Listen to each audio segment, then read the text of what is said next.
Hey everyone, welcome to the channel. Let's get into this. Okay, tell me how this makes sense, right? Okay, I just broke this nail. And this one matches the broken nail. So what the fuck is that? Like...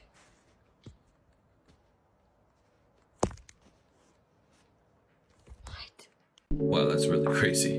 I don't have an answer for it, but if there really is glitches in the Matrix, this would be a prime example of that.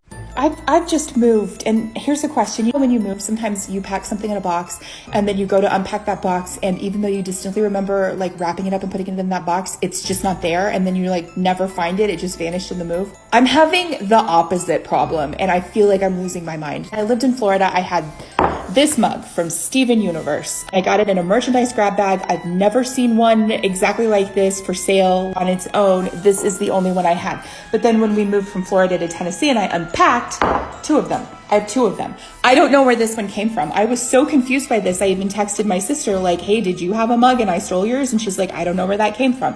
And then I decided, well, maybe I bought a second one and forgot about it, which does not sound like at all like me, but that is the most logical explanation. So sure. But this one I can't explain. So when we lived in Tennessee, I needed a dish for rings. I bought this cute little turtle. I got it at an antique mall. When I bought it, I distinctly remember I found it on a shelf and I was walking through the antique mall holding this turtle in one hand and a little ceramic Scotty dog in the other hand. And there was definitely just one. It's not a thing that you see every day. I can't think of another place that I've seen this. I don't think it's a new item. It definitely seems... I don't think it's an actual antique, but it is probably vintage. Tell me why when I was unpacking just now, I have two of them. I have two of them. And if you look, they even have sticker residue in exactly the same place. I tried to clean the sticker residue off this one, and that was the best I could do. And I swear to you, it looked pretty much exactly like this before that. And this one also, if you look, it's a little bit dirty on its head and legs. This is like exactly how this one looked when I first bought it, before I cleaned it up and put it on the shelf. What is happening?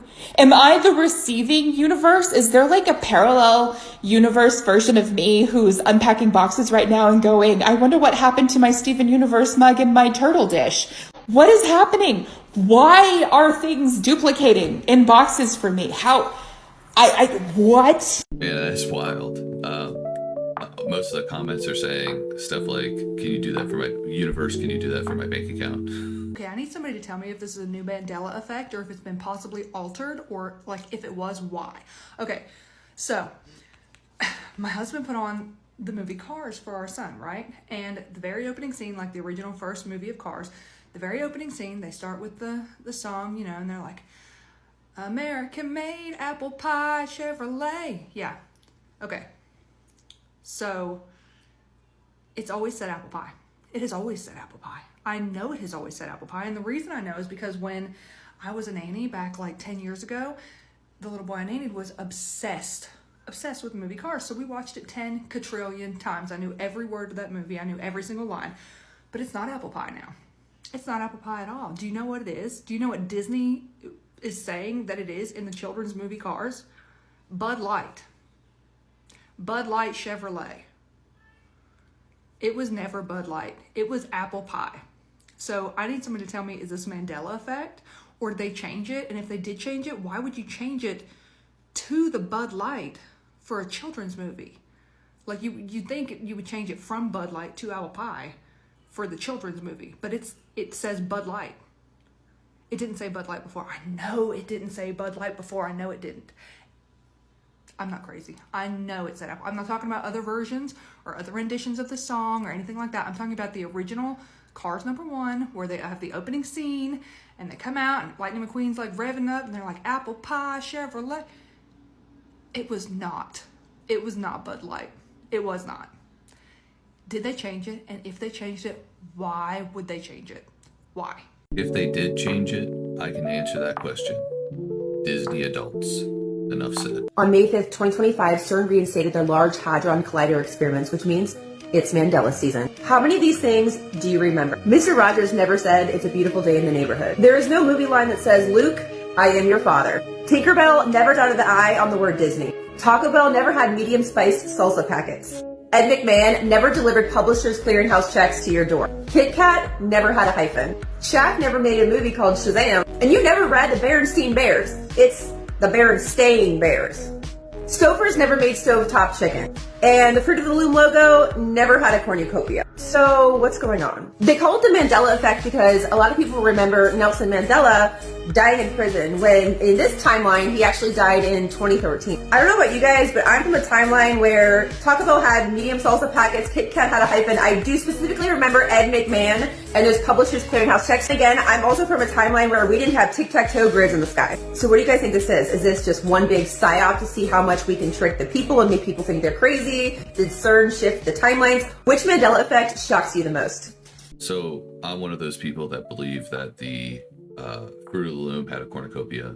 I've mentioned this in past videos where the Berenstain Bears are now the Berenstain Bears, and I remember vividly the Berenstain Bears because I was a kid during that era, and I had the books and I watched the TV show. So I don't know. But as far as the Taco Bell and the mild salsa, I think I have packets of that in my kitchen. So I don't know what she's talking about there. 99, proceeded, 3, 2, 1, ignition. Right away, Houston. That's your good.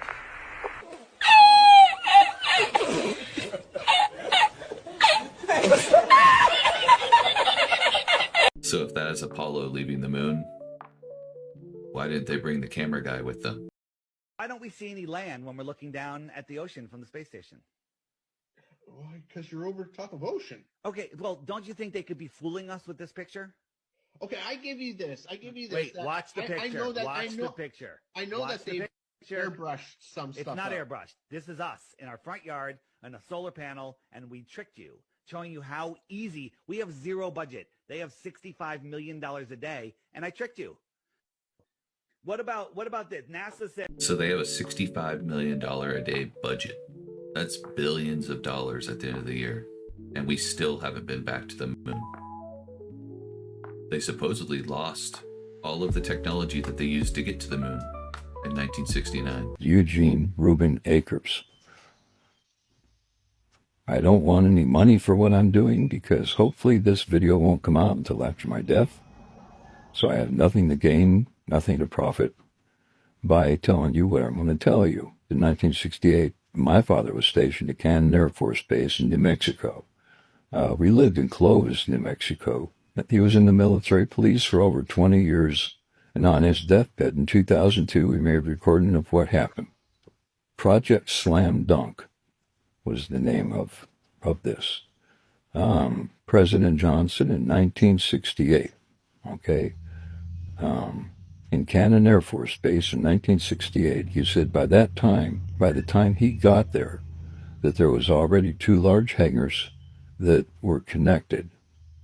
There was hundreds of dump trucks that came in and dumped sand and stone, and cement powder was powdered over the top of all that to make it look like a lunar landscape.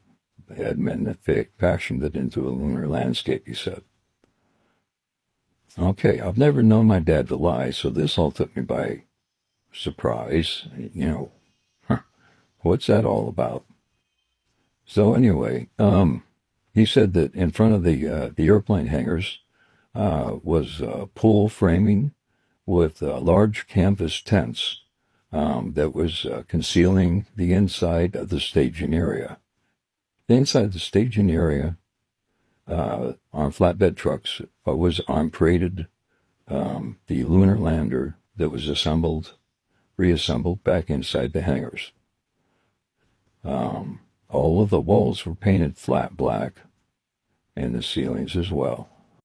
He was sworn to secrecy by the NSA, and they would put him in prison for breaking that oath. When Dad saw the moon landing on TV, he cried.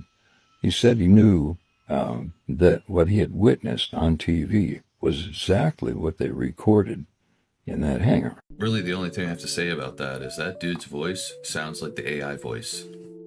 And at first I thought it was an AI voice. And If it is, somebody synced his voice and that AI voice very well together. And if it's not, he is the AI voice. In 1988, an event shrouded in mystery is said to have shaken the very fabric of our reality. Known as the 1988 anomaly, this phenomenon wasn't just a fleeting moment. It may have rewritten the timeline of humanity itself. Some believe a catastrophic event happened that year, wiping out the world as we know it. According to their claims, the universe itself intervened, stitching together a new version of reality, but not perfectly. Strange inconsistencies like the Mandela effect may be the leftover scars of that cosmic reset, fragments of a past reality trying to break through. What's even stranger is our unshakable connection to the 1980s. They suggest that our nostalgia for this era and our moments of deja vu could be echoes from that erased timeline, a subconscious effort by those who lived through the anomaly, and even by newer generations who didn't, to reconnect with a lost world. Could our fascination with 80s music, fashion, and culture be more than just a trend? Is it a signal that something extraordinary and catastrophic happened in 1988? Or is it just a wild conspiracy theory to entertain us? I don't see rat tails, tight rolls, or parachute pants, so I don't think people are enamored with the 80s. That's an interesting rabbit hole, though, the 88 anomaly. If anybody wants to look into it, I'm going to for sure. Please do let me know what you think in the comments below. I don't have any more videos for today. I appreciate everyone who came to watch, and I sure do hope that you come back for more. I'll see you guys later. Bye.